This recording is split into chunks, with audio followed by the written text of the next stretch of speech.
Portuguese women on the ship because of a lice outbreak. Versus Brazilian women after seeing the bald Portuguese woman assuming this was the highest fashion in Europe. Wow, stunning. I've been sitting here for like 2 minutes just trying to figure out how I can include Will Smith in this. The Aztecs win their crop fails, even though they sacrificed 4 children yesterday. You didn't get enough, you should have done 5. This reminds me of the Aztec high priest meme trying to stop the cannonball after sacrificing 25 people. Now that's clearly enough to get this to work. How people think the samurai fought. You're saying that they don't? Oh, you're gonna pull guns out. Yep, that's right. That's what I thought. Yeah, they don't talk about this enough in movies, and apparently we can thank the Portuguese for selling this all to them. Russia after selling useless Alaska and finding out that the US found oil on it. Do you think they ever forgave themselves for that? They're probably still kicking themselves 150 years later. Just when you thought the uncanny memes can't possibly continue on. It's World War II and you live in... Okay, UK would definitely not be as good. Iceland is probably one of the ideal situations. Finland, not fun. Czechoslovakia. I'm gonna say right now Poland's gotta be... Well, Austria got Auschlist. Still not very good. Norway, the Netherlands, France. I'm trying to think who's the worst. Oh, it might be the Soviet Union as the worst. Romania. Oh. I'm forgetting something. Wait, why is this still gonna continue on for 2 more minutes? How is it supposed to continue on for 2 more minutes? The Kingdom of Italy. Well, I mean, you guys still ultimately got the dub. You know, you were on the Axis, and then you... Yeah, wait, what? Yugoslavia. It does get worse. Greece. What uncanny... Oh, no, not France. Japanese Empire. Well, it's better than being subjugated by the Japanese Empire. You don't want to live... Yeah. There's Poland. I have clearly not kept up with the evolving meme that is the uncanny Mr. Incredible. Yeah. Okay, it's gotta be the USSR. They've gotta be number 1, right? Give it to me. There it is. We already got Poland. Yeah, that would... It doesn't matter. You go into the front lines. China. Oh. That is true. Okay, you know what? Touché. Like, not only was China having a big battle within itself before the Japanese attack, but then the Japanese attacked, did horrible things, but then after you kick them out, you gotta keep on fighting yourself in the Chinese Civil War. And of course, not too long after you finally have a result to that, you have the whole Great Leap Forward to look forward to. Great Leap Forward to look forward to. I didn't mean to say that. Spanish traders introducing tomatoes to the Italians.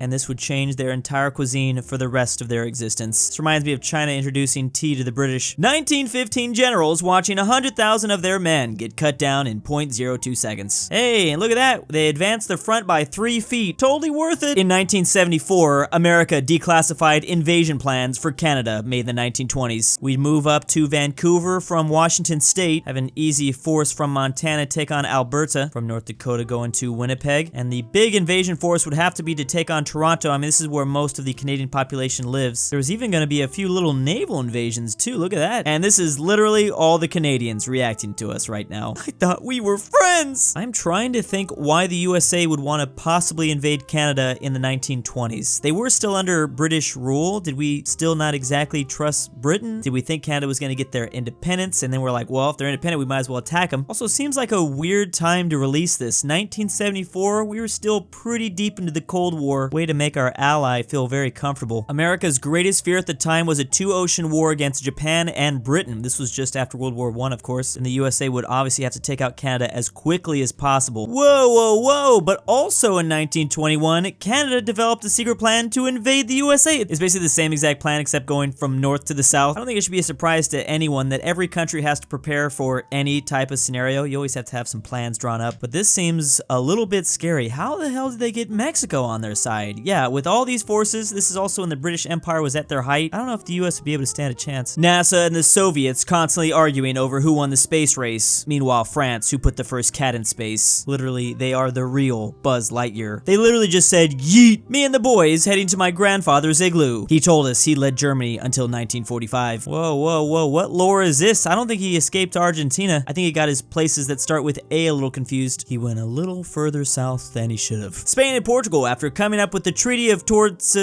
I always have trouble saying that word. That divided the entire rest of the unconquered world between them and ignoring the rights of other European powers to conquer and enslave the world. Very impressive. Yeah, I love how they were just like, so you're gonna take this whole side of the world, and then we're gonna take this whole side of the world. And they consulted pretty much no one about it. I mean, the Pope was also cool with it, but that was about it. My dad, regretting he didn't use protection, while I tell him that Andrew Jackson's funeral in 1945, his pet parrot named Pole had to be removed because it was swearing loudly. Yes, this was definitely some useful information that Dad needed to hear right away. I know what this feels like. I try to do this on a daily basis with my father just so he regrets everything about me. People praising the Finnish for managing to beat the Red Army. Meanwhile, Estonians in the background. Estonians who did it first. Estonians who beat both the Red Army and the German Iron Divisions. Wait, what? Oh, apparently there's a great video about it from Eastery. This has actually been one of my favorite history channels for a very long time. I'm definitely gonna have to watch this whole thing later. This looks good. Time traveler. Oh, I landed at Langley. What year is it? Random guy, 1963. Before or after the Kennedy assassination? Random guy. Oh, it's before. Maybe this man didn't know the exact details of how it was gonna happen. Once he saw Marilyn Monroe singing to him, he was just like, yeah, that guy's not gonna live for very long. Kriegsmarine with Plan Z and Hilter invading Poland. Probably butchered that name, sorry. I need about 10 years to complete this plan. Britain declaring war on Germany. Hilter-sama? Oh, why did I think this was an actual person? This is the No German Navy. Obviously, it says it right there, Marine. And Plan Z was a massive shipbuilding program that's supposed to rival the British in 1944, but after Hilter went after Poland, they just decided to start building U-boats instead.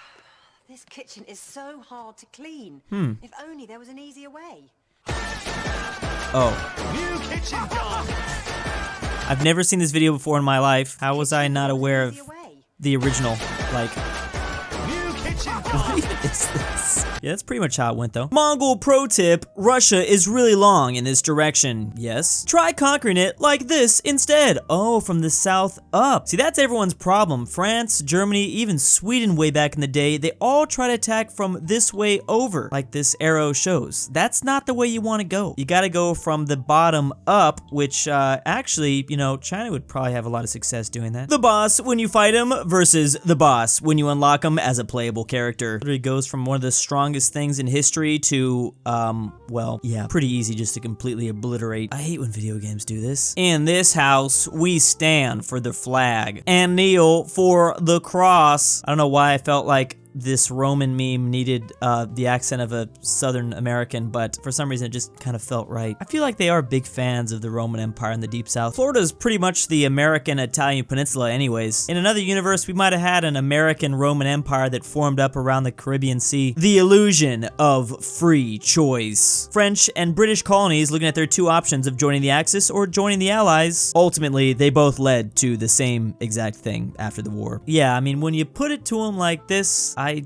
feel like it doesn't really matter either way. Although I think this person is definitely forgetting Canada, Australia, New Zealand. Germany holding their report of France is done, lol. Meanwhile, Italy joining Germany's side and then proceeding to frick up literally everything they could possibly frick up. They were probably thinking, maybe y'all should have just stayed neutral. Germans every couple of generations chasing after the rest of Europe as they're screaming and crying, running away. This image will never cease to amaze me. Like, please tell me this is a real thing. How can you even blame this little girl? This is utterly terrifying. Anyways, it's been a while, Germany. I wonder what their plan is now. Hector realizing he didn't kill Achilles, but someone else instead. I literally only understand, like, a lot of Greek mythology because of that movie Troy that came out when I was like a little kid. And then I did watch that really old Odyssey movie as well. But that's basically where all my knowledge comes from about this stuff. Hilter, a Disney fan, watching his hero make mean cartoons about him because he started a war in Europe. And man, did he make a lot of mean cartoons. It's a little bit strange now looking back at them today. White man has been here. How can you tell? We're speaking English. Oh yeah, I forgot we just kind of knew how to do that. I always forget this aspect of like sci-fi movies. Whenever I'm watching anything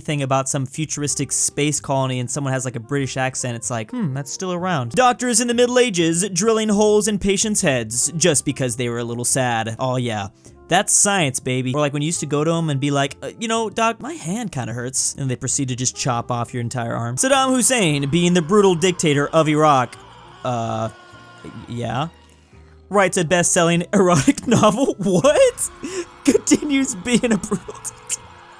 That's a strange man. I had no idea he did that. Was this before or during his little hiding place area? What in the... Curious? I have so many questions, but I might have to put this in my cart. Although outnumbered, the Romans mustered 50,000 infantry with 10,000 cavalry on the wings. The king launched his invasion with an army of approximately 46 men, including 13 knights and his friend Godfrey. Power of Godfrey, anything is possible. No, you can't like the Aztecs. They make sacrifices to their gods. Meanwhile, while the Vikings were so cool, die for Odin, hee hee. This is a proper place to say something about Valhalla? I think it is. LOL, Napoleon was short! While I understand why you may have labored under this misapprehension, you are, in fact, incorrect. True, in fact, he was of above average height. Thank you. I'm glad to be a part of a community that values both historical accuracy and civil discourse. This is the only real way Giga Chads respond. Glad to see the history meme community is really working on their gains as well. Vampires in the media are weakened by Christian relics like holy water. Meanwhile, the Muslims who killed the real Dracula, Vlad, in real life. Wait, really? That is quite the Uno reverse card. Oh yeah, I guess the Ottomans eventually got to him, so that is kind of odd. Somebody, lol, the prequels are so unrealistic. There's no way a democracy would give one man full power because of a war. Oh yeah, Roman Republic, just look away. This is not meant for you. Step 1, create a bomber that fails to meet its goals and lie about its capabilities. Step 2, fly the only 10 units repeatedly to fool Americans into thinking there are more than 10. Step 3, they fall for it and start building bombers like there is no tomorrow. 1950s bomber gap incident. Oh, you kind of just played yourself there, USSR. We called your bluff. At one point, the US had over 2,500 bombers, and the Soviets maybe only 10? I don't think they had just 10. They probably had more than that, but I'm sure it was a pretty wide gap. And big thanks to, by saying this, I agree to be a sussy bucka LuxembourgLover, Drew's Argentinian fat grandpa, nuts, Alex Whitley is Mega Chad, Alfonso M6, aPhatNarwhal, Angel Sono, Barnsky W, bringbackpolandball, XD, Jocko, Majestic Unicorn, Marco, Max Hindera, Cooper, Mimoshiki, Ortin 5610, Philipp RF, Robert E, RyeThePie, the the Pie. Mexican 760, Why am I doing this? William the Conqueror. Thank you.